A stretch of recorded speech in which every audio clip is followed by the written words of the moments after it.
Sampurasun, Sugeng Rawuh, Wanyong, Horas, welcome guys. Selamat datang kembali di channel WSKT TV. Bagaimana kabar kalian semua? Semoga dalam keadaan sehat selalu dan diberi kelancaran, rezeki yang berlimpah dan sehat selalu. Masih bersama kami akan menjelaskan alur cerita film. Namun, sebelum masuk ke alur cerita ini, seperti biasa, siapkan makanan ringan dan minuman sehat kopi produk Waskita untuk menemani kalian dalam menonton alur cerita film ini. Kalau pemerannya, Jason Statham, sudah pasti film action ini memuaskan penonton. Mari kita review film ini bersama. Berjudul, Wrath of Imnayo. Kita saksikan sekarang. Check it out. Film diawali dan memperlihatkan dua orang petugas pengantar uang dari perusahaan bernama Fortico yang baru saja keluar dari markas. Baru saja keluar dari sana, tiba-tiba mobil mereka dihadang oleh truk yang ternyata merupakan senario dari perampokan yang sudah tersistematis. Film pun menunjukkan beberapa waktu kemudian, di mana seorang pria bernama Patrick Hills, si botak pemeran utama dari film ini, sedang melamar ke perusahaan Fortico yang tadi kita lihat di awal film. Sang manajer perusahaan tersebut bernama Terry, cukup terkesan dengan pengalaman kerja Hills, yang dahulu juga bekerja di perusahaan serupa selama kurang lebih 11 tahun. Ia pun langsung diterima. Hills kemudian dibawa ke ruang lain untuk bertemu rekan kerjanya yang memakai julukan Bullet. Jadi, para pengamanan di Fortico ini semua menggunakan nama samaran, termasuk Hills, yang dari sini kita akan sebut sebagai Edge. Singkat cerita, kemampuan lapangan Edge pun dites oleh Bullet, mulai dari kemampuan fisik, menembak, hingga mengemudi. Untuk lulus tes, orang-orang membutuhkan nilai 70, dan Edge lulus dengan nilai yang pas-pasan. Begitu lulus, Edge pun ditemani Bullet untuk masuk ke ruang ganti, berkenalan dengan para pegawai di sana. Terlihat, orang-orang cukup sinis dengan kehadiran pegawai baru. Dan by the way, karena Fortico ini tempatnya penyimpanan duit yang jumlahnya bisa sampai triliunan, makanya setiap mereka keluar masuk terdapat beberapa pintu akses yang cukup ketat. Memulai pekerjaan pertamanya, Edge pun ditemani Bullet dan Dave mendatangi beberapa titik hari itu untuk mengambil uang dari berbagai perusahaan. Namun sepanjang perjalanan, Dave tak berhenti menyindir Edge, yang ia kira tak tahu apa-apa soal seberapa berbahayanya pekerjaan mereka. Singkat cerita, di penghujung hari, mobil mereka berhasil aman kembali masuk ke markas. Untuk masuk ke dalam, mobil-mobil ini harus melewati beberapa pengecekan. Dan begitulah hari pertama kerja dari Edge. Maka dari itu, untuk merayakannya, Bullet mengajaknya untuk nongkrong bersama Timon Man lainnya. Namun sebelum keluar dari sana, terlihat Edge diam-diam mengawasi kartu identitas teman-temannya. Di tempat biliar, kembali Edge mendapat perlakuan yang tak mengenakan dari rekan kerjanya. Bahkan John, si penjaga akses masuk utama di kantor, terlihat mencoba mancing emosi Edge, tapi yang ada dirinya malah dipermalukan. Bukan. Let me buy you a beer. Anything else? Keesokan harinya, mereka kembali bekerja seperti biasa. Kali ini, Bullet sendirian pergi mengirim uang di sebuah kapal besiar, sedangkan Dave dan Edge menunggu di mobil. Namun, tiba-tiba terdengar dari radio kalau Bullet sedang mengalami kesulitan. Uangnya ia pegang dirampok, serta dirinya dijadikan sandra. Dave yang biasa sok jagoan, sekarang malah jadi terlihat sangat panik. Ia bahkan sempat ingin melarikan diri. Di saat itu, Edge malah bersikap sebaliknya. Ia terlihat sangat tenang. Ia pun meminta Dave untuk tenang dan mengikuti permintaan dari para perampok, di mana mereka diminta ke suatu tempat untuk menyelamatkan Bullet. Sesampainya di sana, para perampok menyuruh mereka memindahkan seluruh uang yang ada di mobil. Dengan santai, Edge mengikuti itu semua. Namun, tiba-tiba, ketenangan Edge dalam mengeksekusi para perampok bisa dibilang luar biasa. Bahkan, Dave yang tadinya sok-sokan hanya bisa terdiam.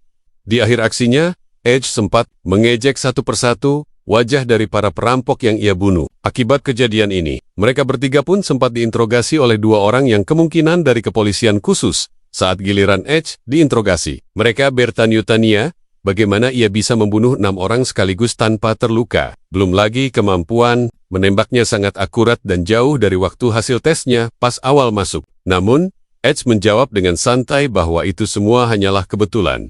Di akhir pertemuan, Edge ditunjukkan video CCTV dari kejadian perampokan yang kita lihat di awal film. Keluar dari sana, Terry sempat menyampaikan bahwa ingin memindahkan Edge ke bagian front office, karena menurutnya, orang yang habis membunuh bisa saja terkena penyakit mental jika diteruskan.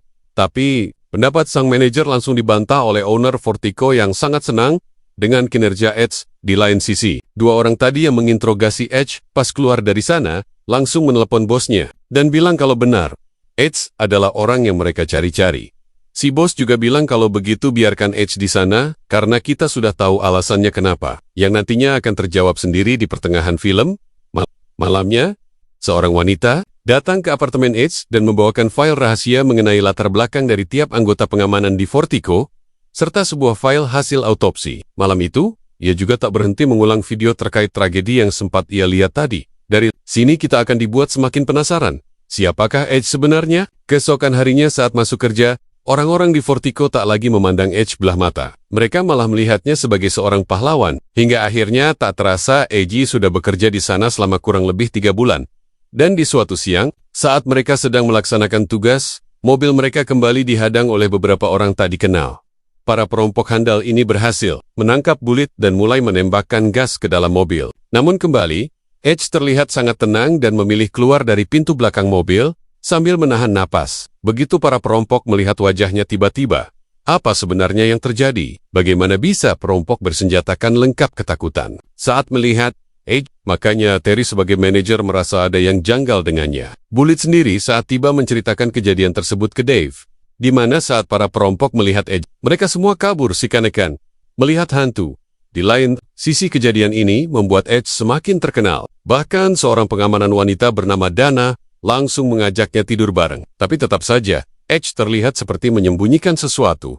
Dan benar saja, malam itu tiba-tiba dia memaksa Dana ke ruang tengah, dan tak segan-segan menodongnya dengan senjata sambil menginterogasinya. Terkait dari mana dia mendapatkan uang cash yang ia sembunyikan di rumahnya?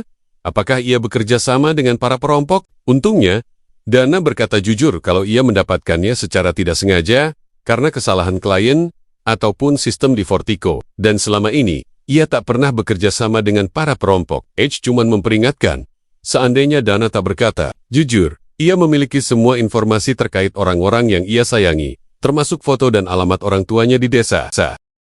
Jadi, siapakah Edge? Untuk menjawab pertanyaan itu, film pun membawa kita ke masa lalu. Kira-kira 5 bulan yang lalu, Edge terlihat sedang siap-siap menonton pertandingan basket bersama putranya yang bernama Dougie.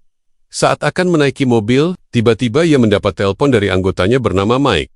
Dan Mike adalah perampok yang sempat kita lihat tadi. Nah, siang itu Mike bilang kalau operasi mereka nggak kacau karena salah satu anggota tim mereka terkena kecelakaan. Saat akan ke lokasi, ia membutuhkan bantuan bosnya, Ake, si Edge, yang kebetulan saat itu posisinya tak jauh dari sana. Tengen, terpaksa, Edge pun menyempatkan diri membantu anak buahnya. Begitu tiba di lokasi, Edge memarkirkan mobilnya tak jauh dari sana. Sembar ia turun pamit ke putranya, berpura-pura akan membeli makanan. Siang itu, anggota Edge sedang berusaha merampok salah satu mobil uang milik Vertigo, dan Edge bertugas untuk memberitahu ke arah mana mobil tersebut akan belok. Begitu tugasnya selesai, mobil tersebut tiba-tiba dihadang oleh perampok lain, karena posisi putra Edge yang tepat di lokasi perampokan, membuatnya dipaksa turun dari mobil. Salah satu perampok napanya tak ingin ada saksi di tempat kejadian perkara, dan memutuskan untuk menembak Dougie. Edge yang berusaha menyelamatkan putranya, juga terkena tembakan. Right now. There you go. Thank you. Have a good one. Okay.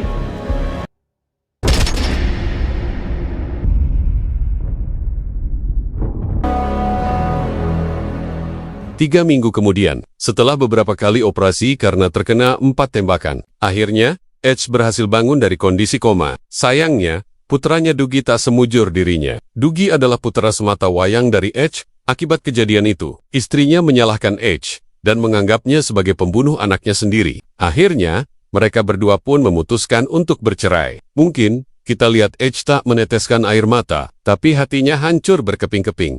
Ia pun mulai menyusun rencana untuk menemukan pembunuh putranya. Dimulai dengan menemui salah satu agen yang menjadi pimpinan bagi kedua polisi yang menginterogasi Edge di kemudian hari. Berdasarkan keterangannya, polisi belum juga menemukan pelaku ataupun clue siapa yang membunuh anaknya. Namun, ia memberikan beberapa list anggota mafia yang tersebar di kota tersebut. Akhirnya, di bawah perintah Edge, Mike dan kawan-kawannya membantai para penjahat di kota demi mencari informasi terkait perampokan kemarin. Namun, tak satu pun dari mereka yang berhasil menemukannya. Mereka pun terlihat pucat saat melaporkan hal tersebut ke Edge. Deployed large amounts of time, money, and You think you've done everything? understood. I hear the dragon on. Fuck. Cassandra, you're dead. Mereka akhirnya kembali berusaha mencari sang pelaku. Dan kali ini, mereka berhasil menginterogasi salah satu anggota mafia terbesar di kota. Setelah disiksa dan diancam istrinya akan dibunuh. Pria itu pun akhirnya memberitahu kalau kemungkinan pelaku perampokan kemarin merupakan ulah dari mafia dengan julukan The Ghazi Brothers. Saking ditakutinya mafia tersebut, pria ini bahkan memilih untuk dibunuh dibanding ketahuan mengadukan nama mereka. Namun gilanya lagi, ternyata mafia sekelas Ghazi Brothers yang dianggap tak terkalahkan, tak ada apa-apanya di hadapan Edge. Salah satu markas bisnis mereka berhasil diporak-porandakan. Tapi tetap saja, ternyata mereka juga bukan pelaku perampokan. Tell the boss. Norman, that job was above them. The girls are cash. Let them go. Kemarin, Mike sebagai bawahan terdekat Edge dengan hati-hati, akhirnya berusaha menyampaikan kalau usaha mereka semua ini telah sia-sia, dan bisa saja akan menjadi bumerang bagi organisasi mereka suatu hari nanti. Mendengar nasihat itu, Edge pun, diam-diam, tanpa diketahui anggotanya memutuskan untuk mencoba mencari pembunuh putranya dengan cara menyamar sebagai pengamanan di sana. Ia meminta salah satu kenalnya bernama Christy untuk membuatkannya identitas baru yang akhirnya ia gunakan untuk melamar di Fortico. Dan dari sini jelaslah semua siapa sebenarnya Edge. Just make sure you talk it over there. Film pun kemudian menunjukkan beberapa orang mantan anggota militer yang sedang berkumpul membahas tentang betapa membosankannya kehidupan mereka. Grup ini dipimpin oleh pria bernama Jackson, dan sejak pensiun dari militer, sehari-hari ia bekerja sebagai satpam di mall. Di tengah perbincangan, seorang anggota mereka yang sehari-hari bekerja sebagai kepala pengamanan seorang pengusaha bercerita, kalau uang lemburnya belum juga dibayarkan. Setengah bercanda, ia mengatakan ingin merampok uang bosnya. Tapi ternyata perkataan itu dianggap serius oleh teman-temannya. Dan akhirnya, mereka melakukan perampokan tersebut.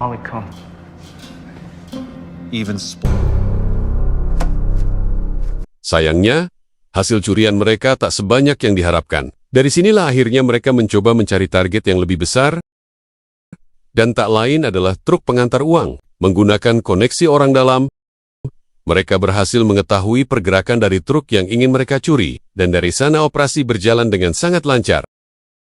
Film pun menunjukkan beberapa waktu kemudian, saat setelah pesta perayaan ulang tahun dari Jack, mereka kembali berkumpul, dan Jack kembali memberitahu anak buahnya kalau mereka akan ada proyek baru. Serta, kali ini truk pengantar uang yang mereka incar, nilainya 6 kali lipat dibanding yang kemarin.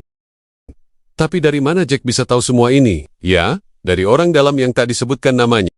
Dia bilang kalau orang dalam ini juga merupakan mantan anggotanya sewaktu di militer dahulu. Singkat cerita, setelah 6 minggu mereka planning dan latihan, akhirnya hari perampokan pun tiba. Mereka menyamar sebagai pekerja proyek, yang dari sini sebenarnya sudah bisa kita tebak, kalau mereka inilah para perampok yang dikari-kari Edge selama ini. Pas hari kejadian itu, sebenarnya semua berjalan lancar, sesuai dengan rencana Jackson. Namun, salah satu anggotanya yang paling arogan bernama Jen, terlihat panik karena pengamanan dari Fortico sempat memberikan perlawanan. Dan karena wajahnya terlihat oleh Dougie, makanya dia juga ikut dihabisi.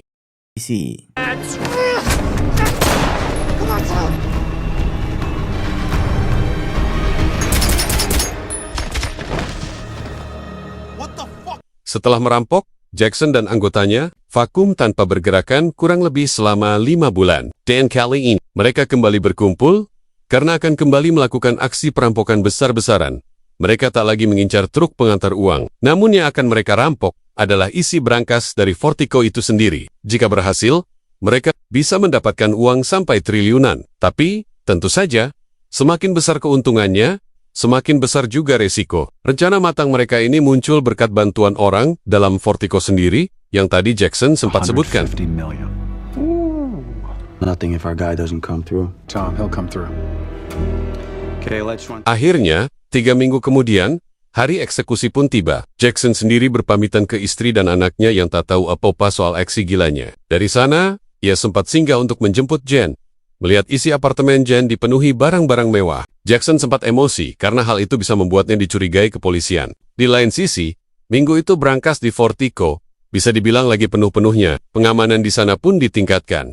Singkat cerita, hari itu setelah mengantar uang ke beberapa titik, Bullet terlihat gelisah dan pada akhirnya Ia pun memberi tahu Edge kalau dirinya selama ini adalah orang dalam dari para perampok. Tentu, Edge sebenarnya sangat gembira. Akhirnya bisa menemukan orang yang selama ini ia cari. Namun, ia mencoba bersikap tenang dan menggali informasi lebih dalam.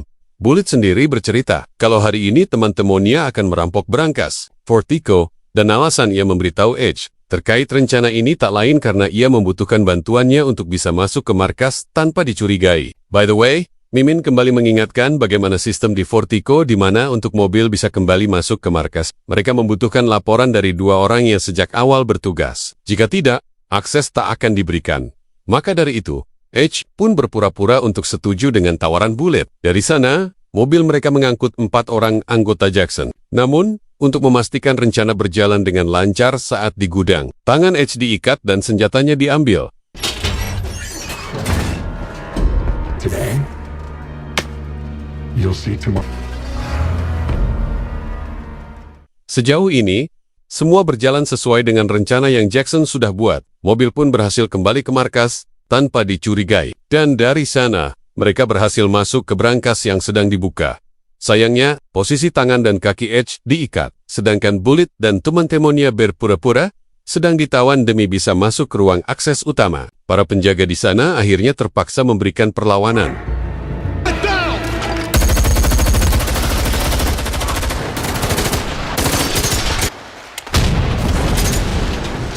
Sekalipun, Jackson dan kawan-kawannya mengenakan pakaian anti peluru, bukan berarti mereka sepenuhnya aman dari tembakan.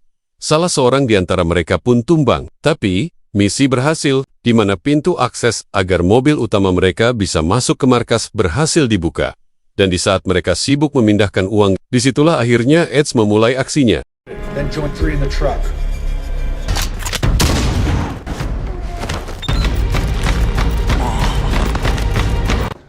What do you want us to do?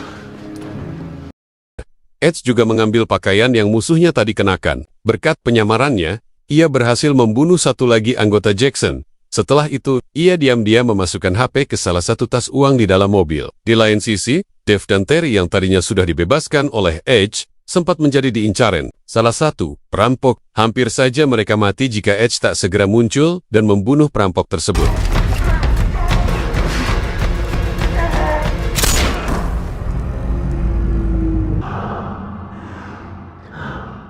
Tapi, sayangnya akibat pertarungan barusan, kaki Edge sempat terkena tembakan dan terluka parah. Sedangkan di luar sendiri South Ennis sedang terjadi perlawanan antara perampok dan pengamanan yang tersisa. Terlihat, Dana dan teman-temannya berhasil menahan Jackson untuk kabur. Tapi, yang mereka tak perhitungkan sama sekali adalah Bullet yang tiba-tiba muncul dan menembaki mereka dari belakang. Saat akan naik ke mobil, Jackson dan kawan-kawannya dihujani peluru oleh Edge. Dan salah satu tembakannya berhasil melukai leher Jackson. Tapi tanpa Edge sadari, Bullet juga ternyata sudah berada di sampingnya.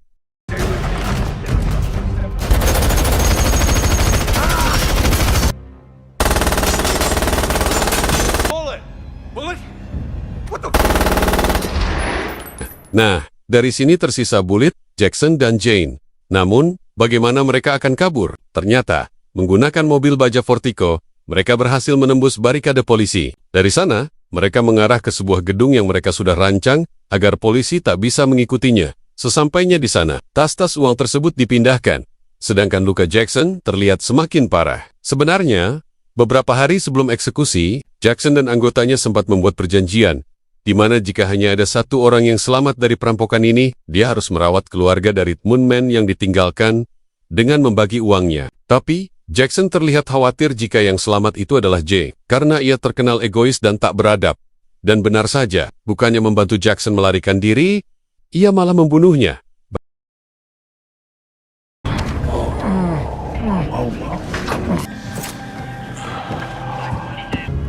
Where's the Sarge?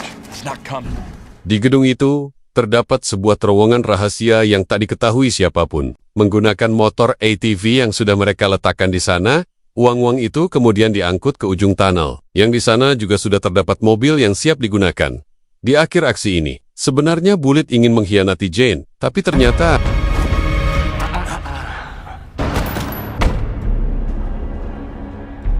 dan rencana pelarian itu pun berhasil. Tak satu pun polisi yang berhasil melacak keberadaan Jane. Malam itu, sehabis mandi, Jane yang lagi asik minum-minum, tiba-tiba dikagetkan dengan diring telepon dari salah satu tas uang miliknya. Dan ternyata,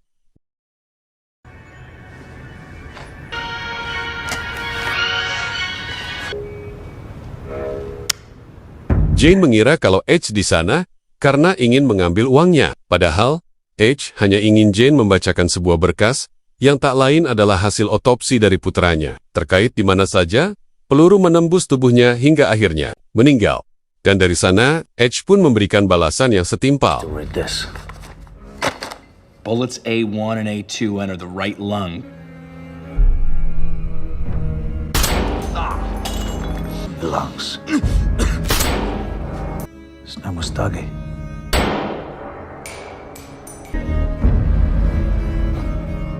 Dan begitu keluar dari sana, pimpinan polisi yang kita lihat tadi telah menunggunya untuk mengangkut jasad Jane. Dan dengan begitu, film pun tamat.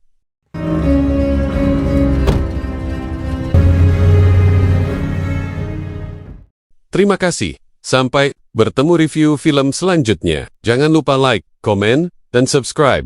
Sampai jumpa. Adios amigos. Yeah. No mercy.